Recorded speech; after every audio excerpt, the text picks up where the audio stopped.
This video is brought to you by True Tales of Buried Treasure, the largest collection of old treasure magazines in the West. On our website, you can search for individual treasure stories by region or by our original magazines themselves. To pay us a visit, please click on the link in the description. Enjoy. In the late 1800s and well into the next century, the southwestern region of New Mexico buzzed with the frenetic energy of mining. It was a time when brave souls, both solitary and in groups, braved unimaginable dangers and persevered through untold hardships. The Spanish and Mexican miners toiled in obscurity, their stories lost to time long before the arrival of Anglo miners in the 1870s and 1880s. Yet, the tale of their invaluable contribution remains untold, waiting for a worthy chronicler to bring it to life. While some records exist of the later Anglo mining endeavors, they paint an incomplete picture. Ghostly remnants of these operations still haunt the landscape, slowly succumbing to the ravages of time. The earlier Mexican workings, on the other hand, lie concealed and elusive, but they are there, hidden in the depths of the earth. This is the saga of New Mexican mining, a captivating narrative of human ambition and aspiration, forged amidst the harshest and most unforgiving terrains known to man. Among those intrepid pioneers, many eked out a modest living from their labor. A fortunate few struck it rich, but the majority had to be content with meager sustenance or seek fortunes elsewhere. Enduring scorching heat and bone-chilling cold, they faced the constant threat of Indian attacks, battled scarcity of food, grappled with the omnipresent dirt and disease, and toiled in treacherous conditions underground. These unsung heroes of the mining world, though their existence may have been humble and unadorned, reveled in a time and freedom that has long since faded into oblivion. In the realm of recent times, an impenetrable wall of bureaucracy has sealed the mining realm, obstructing the path to the cherished days of free mineral exploration. The winds of hope that once blew through those early years have been stifled, and the desire to be a humble miner in southwest New Mexico, or any corner of this vast land, has been subdued. The Indians, often unjustly portrayed in history, were less formidable in their defense of their lands and freedoms compared to today's bureaucratic forces. If the Apaches had enlisted the aid of the esteemed officials of present-day Washington, no army from that era could have dislodged them from the untamed Southwest. Fortunately, southwest New Mexico was untouched by the clutches of bureaucracy, allowing a mining history to unfold. The restrictive and rigid policies of the formidable government primarily reigned east of the Mississippi and had not yet expanded to the extent they have in our time. Many of us would gladly trade the comforts of our era for the risks, challenges, limited transportation, and harsher conditions of those early days, all in exchange for the unparalleled freedom they offered. You may have heard whispers of the Mexican and Anglo endeavors at places like Pinos Altos and Santa Rita, yet little has been penned about those valiant Mexican miners who toiled in Gold Gulch, the Burro Mountains, the Zacatons, and throughout the formidable Tres Hermanas range. They were a formidable force, persevering under primitive and perilous circumstances, and they yielded a wealth that went largely unnoticed. It was a wealth of potential, a promise of fortune. This is precisely why those early miners endured the harshest and most treacherous conditions. In those times, toiling on a farm would only yield a meager 50 cents for a grueling day's labor. By venturing into the realm of mining, one could earn $1 or more per day, even while working for others. In one's own mining operation, an average of $1.45 per day was within reach. Years of such labor served as the bedrock for many a family fortune, even if the amount may seem meager by today's standards, barely reaching the poverty level. In the desert Southwest, there were forgotten Mexican miners who worked tirelessly in Gold Gulch, the Burro Mountains, the Zacatons, and throughout the Tres Hermanas range. They braved harsh and dangerous conditions, but were able to produce a significant amount of wealth. Farm work may have only paid 50 cents a day, but mining could earn them $1 or more per day. Many of these miners were able to build family fortunes through years of hard work, even if the amount may seem meager by today's standards.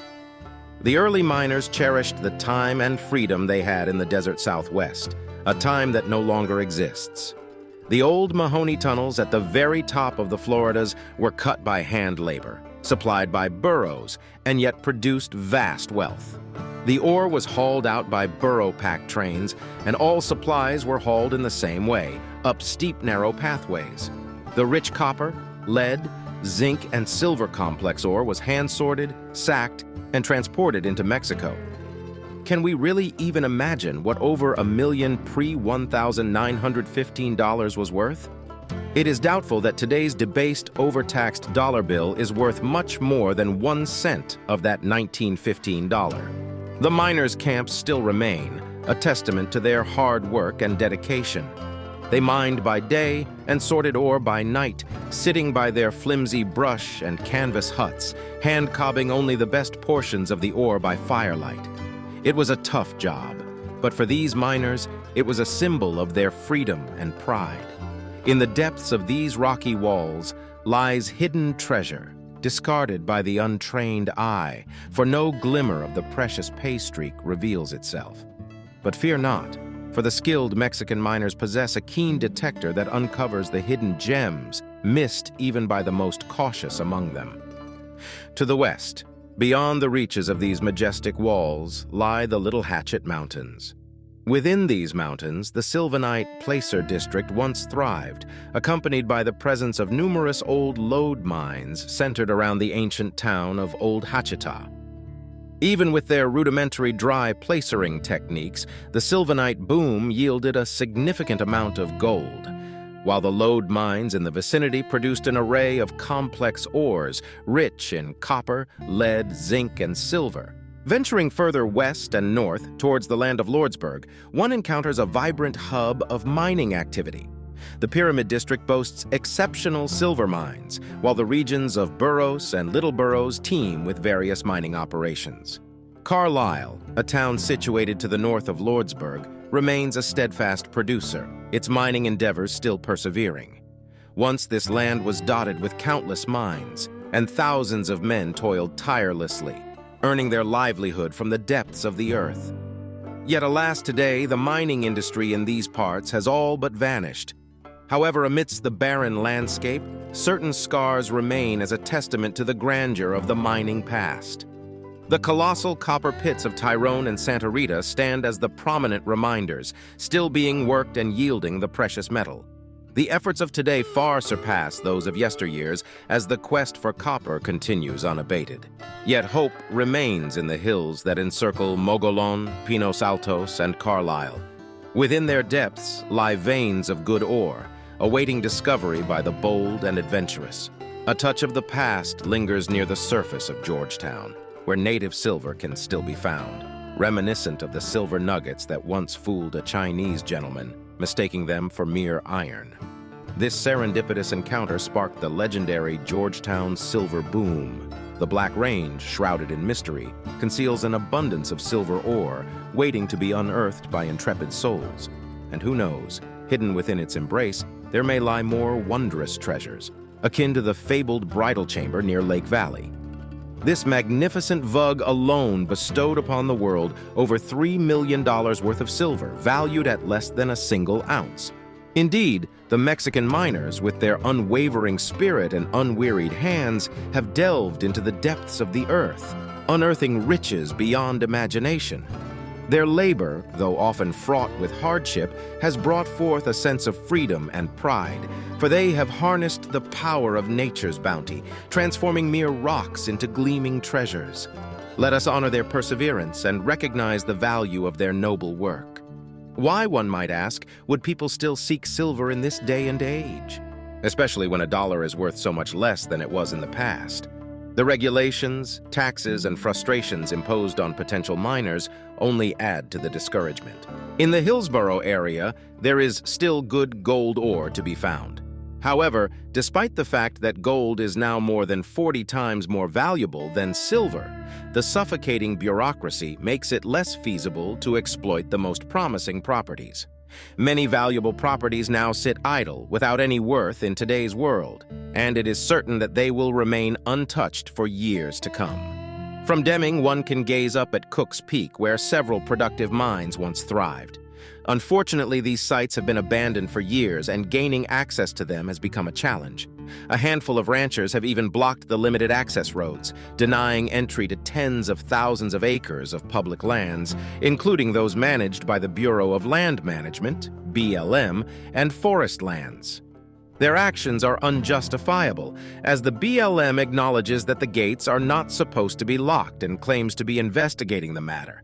However, this investigation has dragged on for far too long. One can only assume that these public lands are being protected from the very public they should serve. But why would anyone want to visit these desolate mining sites? They were once home to only miners, toiling away in perilous and unsanitary conditions.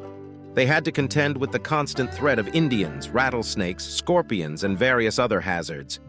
In winter, they nearly froze, while in summer, they roasted under the scorching sun.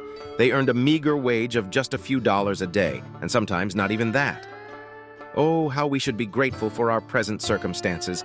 The mining frontier has become mired in a bureaucratic quagmire, buried beneath an avalanche of paperwork and legalistic harassment. The Indians, miners, and all those who once populated these lands have mostly vanished. Is it not natural, then, to look back at these old sites with a bittersweet nostalgia and yearn for the opportunity to engage in the arduous labor that those early pioneers were free to undertake?